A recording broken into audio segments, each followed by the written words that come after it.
Iglesia de Veracruz contra Sheinbaum. Cuando un obispo dice que una presidenta parece proteger a alguien, la frase no cae suave, cae como piedra, porque toca justo el tema que más incomoda al poder: narco, funcionarios y silencios que se sienten raros.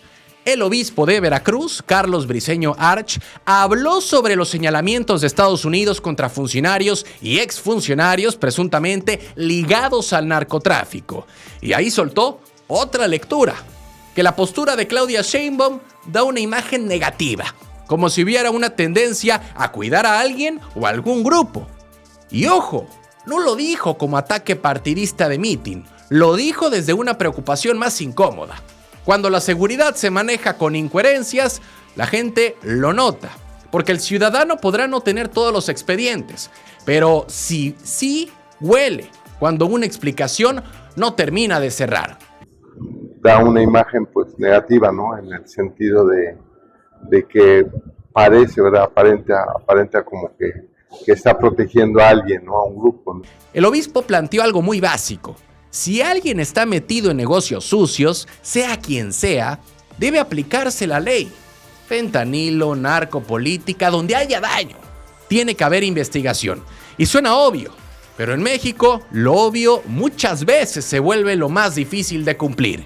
Y aquí está lo delicado, porque Estados Unidos señaló una lista de funcionarios y exfuncionarios y algunos ya se entregaron a la justicia estadounidense. Entonces la pregunta crece: ¿por qué allá se mueven piezas que acá parecen intocables?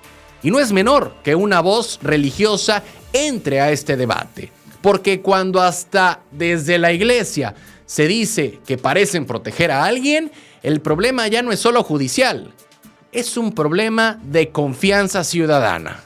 No le abona a ella en su gobierno, ¿no? Porque yo creo que todos queremos que la presidenta tenga un desarrollo bueno, porque si ella se desarrolla bien, pues el país también va por buen camino, ¿no?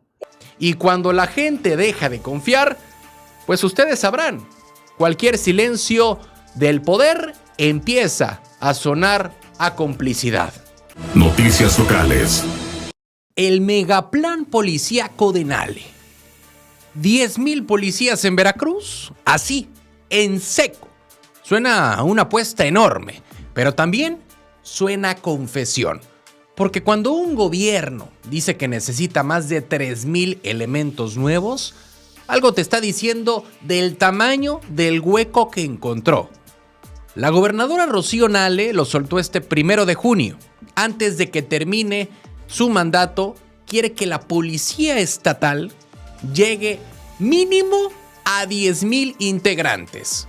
Mi idea es de que al término de mi mandato, pues podamos tener mínimo 10,000. Hoy la corporación anda entre 6,800 y 6,900 policías. Y la propia gobernadora dice que si más personas ven la seguridad como una opción laboral, se puede llegar a esa meta. Somos, pues de los estados, traemos como 6,800, 6,900 elementos. Pero aquí está el detalle, porque hay que decirlo, no es solo contratar por contratar, porque hablar de policías en Veracruz no es hablar de una plantilla cualquiera, es hablar de capacitación, es hablar de controles de confianza, de salarios, de patrullas y de una ciudadanía que no mide la seguridad en discursos, la mide en la calle. Así que la gobernadora Rocío Nale dijo que cada mes egresan 50 nuevos elementos de la Academia de Policías. Cada mes nos da 50 nuevos elementos preparados, jóvenes, con ética. Suena inclusive a algo ordenado, suena a algo constante, pero también revela que la meta no se alcanza de un plumazo nomás. Esto va a tomar años. Va a tomar presupuesto y una depuración que no siempre se presume en conferencia. Y en medio de todo esto, la gobernadora volvió a respaldar al secretario de Seguridad Pública. Estamos hablando de Alfonso Reyes Garcés, que bueno, muchas personas no podrán llegar a conocer este nombre, pero bueno, lo calificó la gobernadora al secretario como un excelente funcionario y destacó aumento salarial, renovación de personal, controles de confianza y 450 patrullas nuevas. No es poca cosa, pero tampoco es magia, porque una cosa es crecer la corporación y otra muy distinta es que la gente se sienta que puede salir tranquila. Y ahí queda la tensión, porque Veracruz puede tener más policías. Sí, puede llegar la gobernadora al término de su sexenio y tener a los 10,000 elementos. Pero la verdadera prueba no va a estar en la cifra, sino en si esa cifra cambia algo allá afuera en el estado de Veracruz. Noticias locales. El plan oculto de los diputados.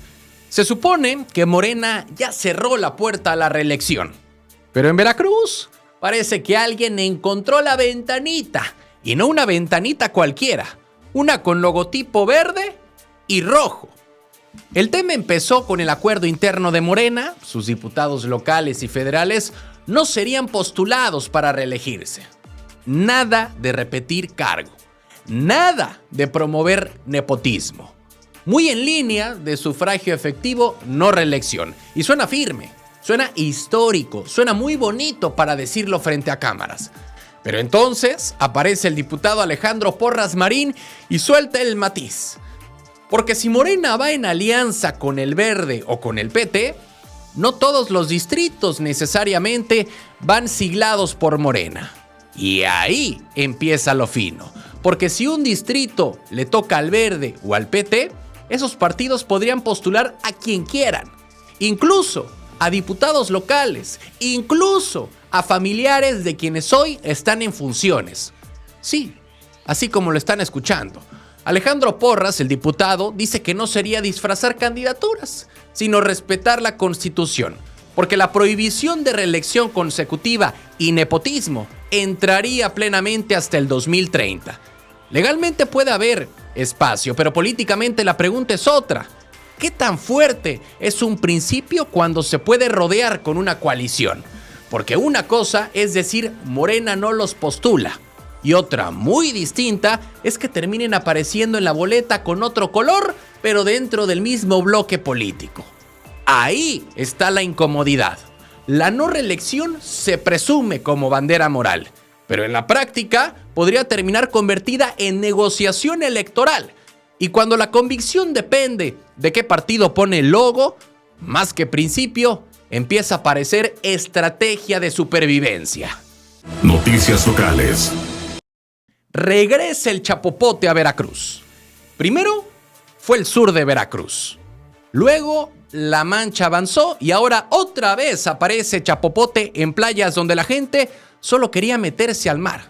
Sí, suena escena repetida, pero eso es justo lo más incómodo, que ya no parece sorpresa, parece advertencia.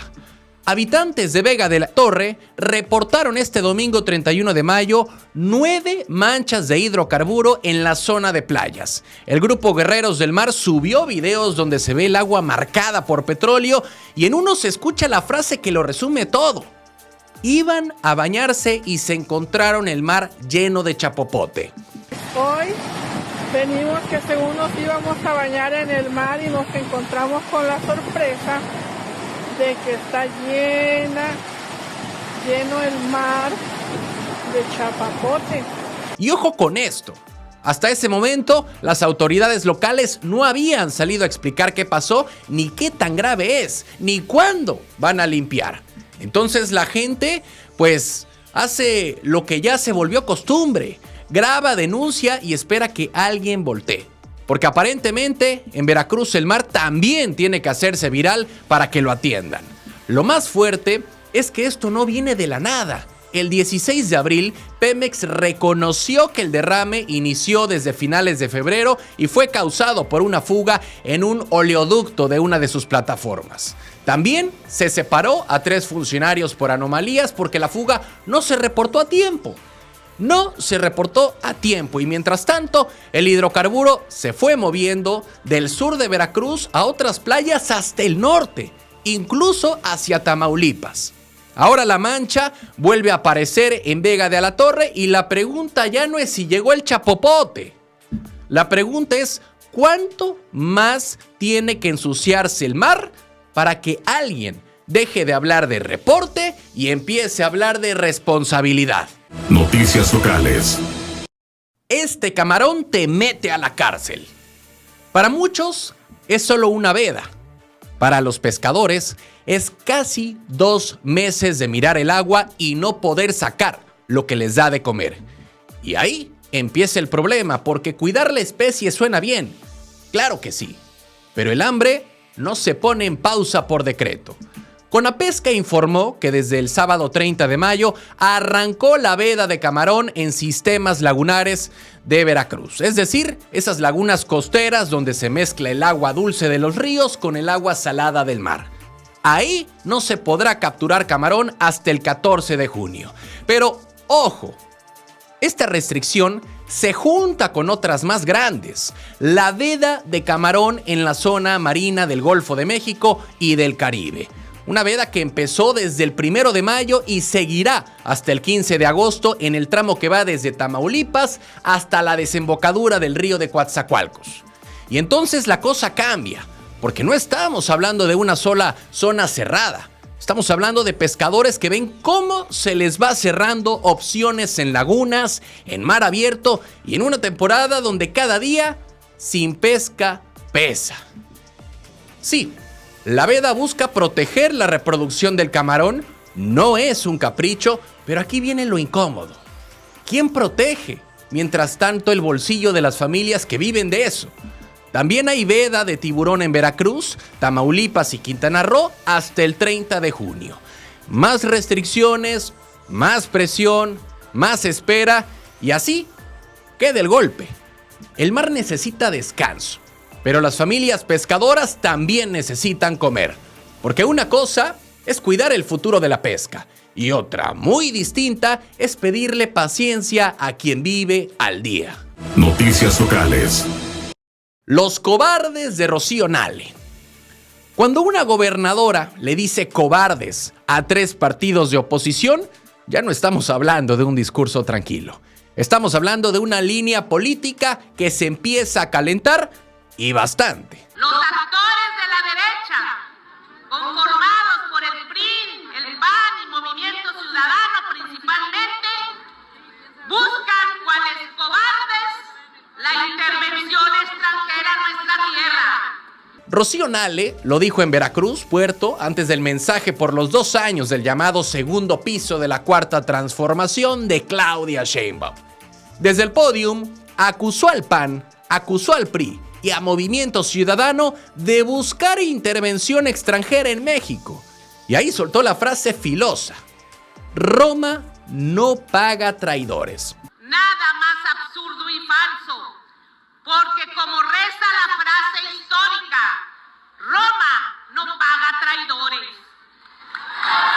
Pero espérate, porque el fondo no es solo el insulto. El fondo es que Morena está colocando una idea muy pesada en la conversación pública, que rumbo al 2027 podría haber injerencia extranjera en las elecciones. La propia Claudia Sheinbaum ya había advertido ese riesgo desde la mañanera del 28 de mayo. Y entonces aparece otra capa: la reforma para anular comicios si se comprueba intervención externa. Suena a defensa de la soberanía, sí, pero también abre otra pregunta incómoda. Porque ¿quién va a decidir qué cuenta como intervención extranjera y qué cuenta como crítica política? Rocío Nale dijo que México no es botín de nadie y que Veracruz respalda a la presidenta. Así que el mensaje es claro: cerrar filas, marcar enemigos y poner la soberanía al centro. Pero también hay una lectura política. Porque cuando el poder acusa a la oposición de traición, el debate deja de ser electoral y se vuelve moral. Ya no discutes propuestas, discutes quién ama a México y quién lo vende. Y ahí está lo delicado, porque rumbo al 2027, si todos empiezan a hablar de patria, traición e intervención, la elección todavía no arranca, pero la tensión ya se está ensuciando. Noticias locales. Al bote por vender plazas fantasma. Hay fraudes que pegan en el bolsillo, pero este pega también en la esperanza. Porque no estamos hablando de vender cualquier cosa. Estamos hablando de venderle a alguien la idea de un trabajo seguro, una plaza, una vida más estable, y luego dejar con deudas, con vergüenzas y con coraje. En Veracruz fue detenida Claudia N., una maestra de la cuenca del Papaloapan, acusada de presuntamente vender plazas falsas de la SEP y de Pemex. La detención ocurrió este sábado 30 de mayo en la ciudad de Veracruz por elementos de la Policía Ministerial de la Fiscalía Regional Coatzacoalcos y fue llevada al Distrito Judicial de Acayucan.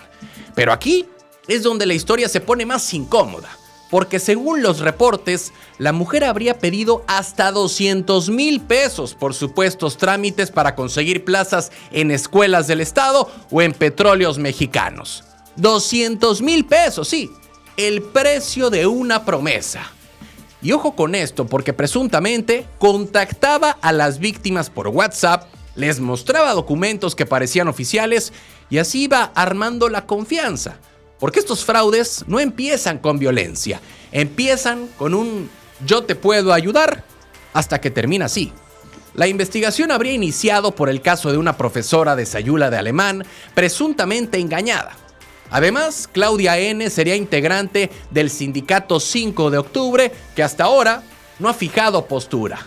Y ahí queda la pregunta filosa, porque ¿cuántas personas más cayeron porque creyeron que una plaza se podía conseguir por palanca? Porque cuando el empleo se vuelve mercancía, el fraude no solo lo comete quien cobra, también queda exhibido todo el sistema que hizo creíble la trampa. Noticias locales. Bloquean carretera por apagones. La gente no bloquea una carretera porque sí. Nadie sale de noche a parar trailers, coches y motos por gusto. Cuando una comunidad cierra una vía federal, algo ya se rompió antes y casi siempre fue la paciencia. Este lunes por la noche, habitantes de Los Robles en Medellín de Bravo bloquearon la carretera federal Paso del Toro a Alvarado. Una vía clave hacia el sur de Veracruz quedó detenida. Filas largas, conductores varados, carga parada, motociclistas buscando por dónde pasar y todo por una razón básica: falta de energía eléctrica.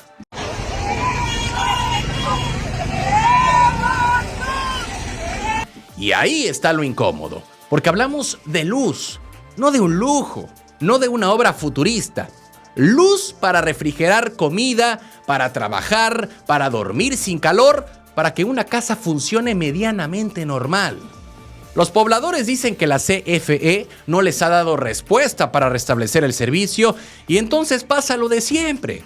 Cuando no hay una solución por las vías normales, la protesta se vuelve carretera, porque parece que en muchos lugares, si no bloqueas, no existes. Claro, el bloqueo afecta a terceros, a gente que tal vez venía cansada, trabajando, regresando a casa, pero ahí empieza la tensión social. Vecinos desesperados contra conductores atrapados, mientras las autoridades tardan en aparecer. Los habitantes advirtieron que no se moverán hasta tener un compromiso formal y esa frase pesa, porque ya no están pidiendo atención. Están diciendo o vuelve la luz o esta carretera también se queda apagada. Noticias locales. Estalla la huelga en CICE Veracruz. Hay números que no negocian, provocan. Y cuando un trabajador escucha que su aumento podría ser del 0.01%, ahí ya no se siente como diálogo laboral. Se siente como una forma elegante de decirle aguántate. En Veracruz, trabajadores de la empresa CICE estallaron huelga por conflicto del reparto de utilidades, mejores condiciones laborales y revisión salarial. Según los inconformes, intentaron agotar todas las vías de diálogo e incluso acudieron a instancias legales y tribunales laborales. Pero no hubo acuerdo. Y cuando la negociación se seca, la calle empieza a hablar. No hubo arreglos en esta revisión salarial en México y al no llegar en común acuerdo en arreglos de la revisión salarial en automático, se tomó la decisión de ratificar y cerrar la audiencia y venirnos y estallar la huelga. ¿Cuántos trabajadores son? 599. El punto que más encendió todo fue el PTU. Los empleados aseguraron que la empresa destinó cerca de 3 millones de pesos para repartir utilidades, lo que representaría alrededor de 400 pesos por trabajador. 400, sí, por todo un año. Y ahí es donde cualquiera se pregunta si eso es reparto o un trámite para cumplir de ladito. Entonces la razón es esa, violaciones de contrato colectivo, un PTU muy miserable que nos dieron, que hay compañeros que se están llevando 200, 300 pesos con una empresa que ganó casi 1.300 millones, no nos parece correcto. ¿Qué es PTU? PTU es reparto de utilidades, lo que la empresa genera al año es lo que nos dan. Pero espérate, porque también pidieron un aumento salarial del 20% y acusan que la empresa respondió con 0.01%. Más que oferta, parece provocación. Y qué curioso cómo algunas empresas descubren la austeridad justo cuando toca repartir. El paro impactaría a unos 1.200 trabajadores vinculados con CICE, sindicalizados, personal de confianza y administrativos. O sea, esto ya no es un pleito chiquitito de oficina, es una operación detenida por una inconformidad acumulada. Y ahí queda la incomodidad, porque cuando una empresa no escucha en la mesa, termina escuchando en la huelga.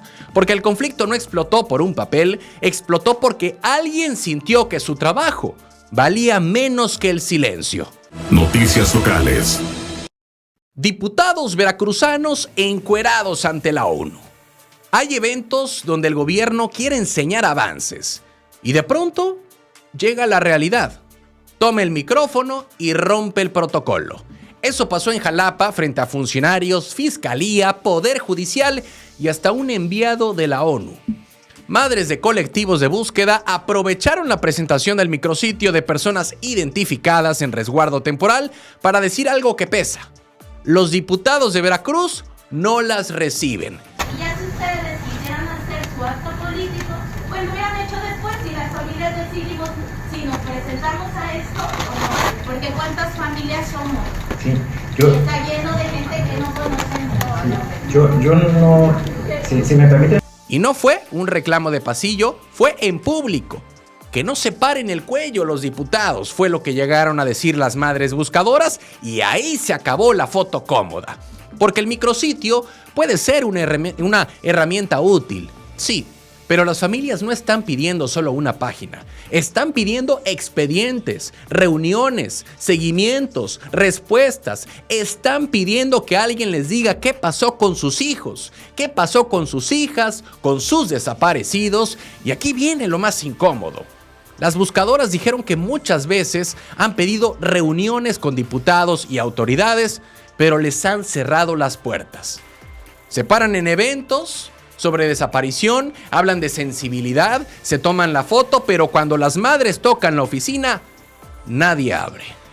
También reclamaron que el evento se hizo principalmente para funcionarios, no para familias, y eso exhibe algo durísimo. A veces la crisis de desapariciones se administra mejor en discursos que en territorio. Las madres recordaron que muchos hallazgos de fosas y restos han salido por el trabajo de los colectivos, madres buscando con sus manos lo que el Estado no encontró. Y frente a organismos internacionales, el mensaje quedó clavado. En Veracruz no faltan ceremonias, faltan respuestas. Porque cuando una madre tiene que interrumpir un acto oficial para ser escuchada, el problema ya no es de comunicación. El problema es de abandono. Noticias locales. Va por chamba y desaparece en Veracruz. Un joven no se va a más de 2,000 kilómetros de su casa por aventura. Se va porque en su tierra no encontró lo suficiente. Y esa parte duele, porque José Manuel López Arcos no salió de Tlapacoyan buscando problemas, salió buscando trabajo. Tiene 19 años y viajó desde Veracruz hasta Hermosillo, Sonora, para laborar en la cosecha de uva. Como muchos jóvenes que se trepan a un camión con una mochila, una promesa de pago y la esperanza de mandar dinero a casa. Pero desde el 18 de mayo, su familia ya no sabe nada de él. Y ojo con esto, la alerta no empezó por un rumor, empezó cuando el contacto se cortó y luego se confirmó que José Manuel no se presentó a trabajar. Ahí, el miedo dejó de ser presentimiento y se volvió búsqueda. Su familia difunde su ficha en redes sociales, pide apoyo en Veracruz y Sonora y trata de reconstruir sus últimos pasos. Porque cuando alguien desaparece lejos de la casa, la angustia se multiplica. No conoces la zona, no sabes a quién llamar y no sabes quién lo vio por última vez. Lo más incómodo es lo siguiente, porque José Manuel no es un caso aislado en el fondo del problema. Miles de trabajadores agrícolas migrantes se van al norte sin una red fuerte que los proteja. Van a producir comida, pero muchas veces nadie garantiza que regresen seguros. Si alguien tiene información, la familia pide llamar al 232-125-2557. Porque para ellos esto no es una estadística, es su hijo, es su hermano, su muchacho. Y cada hora sin noticias pesa como si el país entero las hubiera apagado la voz. Y cada hora sin noticias pesa como si el país entero les hubiera apagado la voz. Noticias locales. Asesinato en bar de Cuautla. Lo sacaron del bar y lo dejaron morir en la banqueta. Así de crudo, así de incómodo, porque una cosa es una riña en medio del alcohol y otra muy distinta es que un hombre termine ensangrentado afuera mientras todos los demás parecen desaparecer. Esto ocurrió durante la madrugada del lunes 1 de junio en el bar Acapulco Fire en Coatzacoalcos, al sur de Veracruz. El establecimiento está sobre Pedro Moreno e Ignacio Zaragoza en la colonia Manuel Ávila Camacho. Según los primeros reportes, varias personas estaban consumiendo bebidas alcohólicas cuando se desató una pelea. Pero aquí es donde todo se pone más oscuro. La víctima fue identificada como José Ramón Hernández Herrera, de 55 años, originario de Ciudad Madero, Tamaulipas y radicado en Coatzacoalcos. Durante el altercado, resultó gravemente lesionado en el rostro y las costillas. Después, presuntamente, los involucrados lo sacaron del lugar y lo abandonaron sobre la banqueta. Sí, lo dejaron ahí. Cuando llegaron los cuerpos de emergencia, ya no tenía signos vitales. La policía municipal acordonó la zona y servicios periciales trasladó el cuerpo al CEMEFO. La fiscalía abrió una carpeta de investigación para identificar a los participantes de la riña y determinar responsabilidades. Y ojo con esto, porque aunque el hecho habría comenzado dentro del bar, el establecimiento no fue acordonado porque el cuerpo fue hallado en la vía pública. Y ahí queda la duda que incomoda, porque si todo empezó adentro, ¿por qué la escena parece terminar solo afuera? Porque cuando un muerto aparece en la banqueta, lo mínimo que la gente espera es que nadie pueda barrer la historia debajo de la puerta. Eso sí que no.